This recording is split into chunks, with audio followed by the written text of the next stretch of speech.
One extreme form of obsession with technology is the information junkie. They are people who are actually in love with information, and they first came to light in Japan, according to Todd Southgate. Tokyo. Bright, busy, and very wired.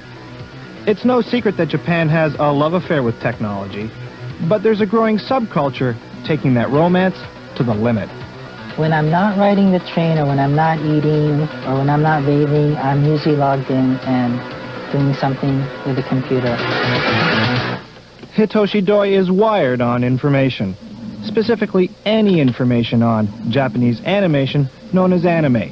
He's one of a growing number of data junkies called Otaku. My wife always complains that I'm always on the computer, and, well, I try not to sacrifice time with my family, so right now I'm sacrificing sleep. So right now I get 2 or 3 hours of sleep a night. Hitoshi doesn't come across as strikingly odd. However, just get a load of what's going on in his head. I'd like to have all the information about each character, information about the items that they use, information about places that appear in the stories, just about anything related to the story. The otaku seem to me to be, it's kind of a very pure expression of hunger for information, even if the information is essentially meaningless. Science fiction author William Gibson has always had a curious interest in Japan and its intimate relationship with technology. His latest literary journey is titled The Aidoru.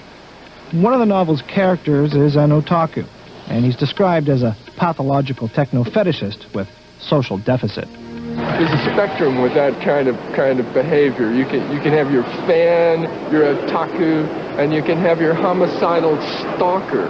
They're all on the same continuum. And there is one alleged homicidal stalker in Japan, a man obsessed with pornographic anime.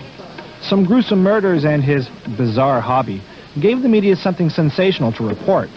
A once quiet culture of misfits quickly became big creepy news.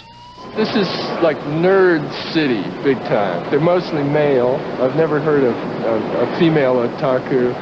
And they're reputed to spend all their time in their bedrooms with their computers.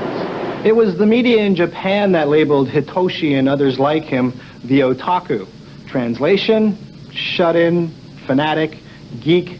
People so utterly obsessed with information that they become withdrawn from society. It seems that information technologies have bred the ultimate fan, and now they're starting to emerge here. Hi, Greg. Hi, Todd. Come on in. Great, thanks a lot. So you're the ultimate fan. I don't know if I really want to flatter myself that way, but I am definitely obsessed with Ami Mizuno, Sailor Mercury. You guessed it. Greg Taylor is also a big fan of anime. More specifically, this 20-year-old university student's love is... She's the lead character's sidekick in the popular children's cartoon called Sailor Moon.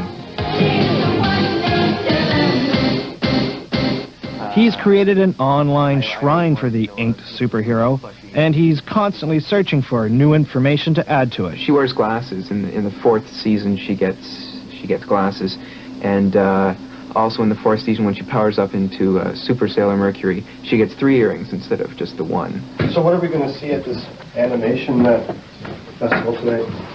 Just animation. So what's that? Oh, it's sort of my good luck talisman, I guess. My Mercury plushie I carry with me everywhere. At the University of Waterloo, Greg has gotten to know other Japanese toon fans. Although their interest may not be quite as intense as Greg's, they gather periodically to watch imported anime.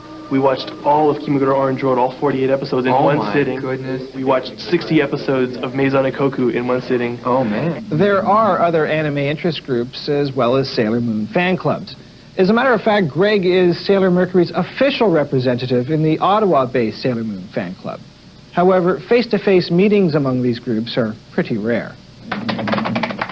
It would probably just be an interest if it weren't for, I guess, the cyber community talking with all the other people about her, finding out all the information.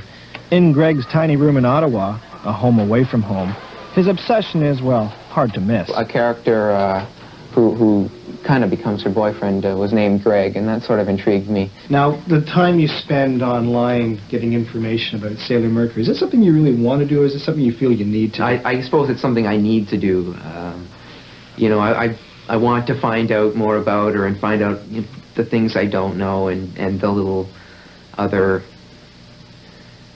things. In the old days, the fans really had to dig to get the information that they wanted on any particular subject. Now all they've got to do is log on, do a net search on anything, and boom, there you go. There's your information. A die-hard fan, he's not.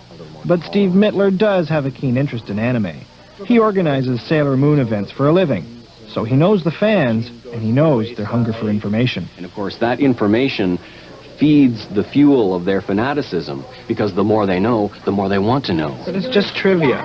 It's not gold, it's banal information. To these people, it is very important. It's just as important as food to them, because for them it is food for that portion of their brain that says, I must know more about Sailor Moon. And nobody knows that better than Hitoshi Doi. His website is jammed with visitors. I've been taking stats on my website, and right now I'm getting over 1 million per month. So I think the number of otaku is growing because of the internet. I don't think we'd have otaku without the digital world. I can't imagine it, because you can work in absolute solitude. You can work in physical solitude, and that seems to be a big part of it.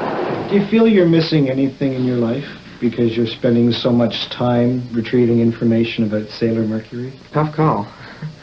In a way, it's preventing me from keeping in contact with some people, because I'm devoting so much time to her. But in the other respect, I'm meeting people and going out and to social gatherings and such because of her. So it's kind of a toss-up. So are the otaku, and folks like Greg, a fad or a foreshadowing?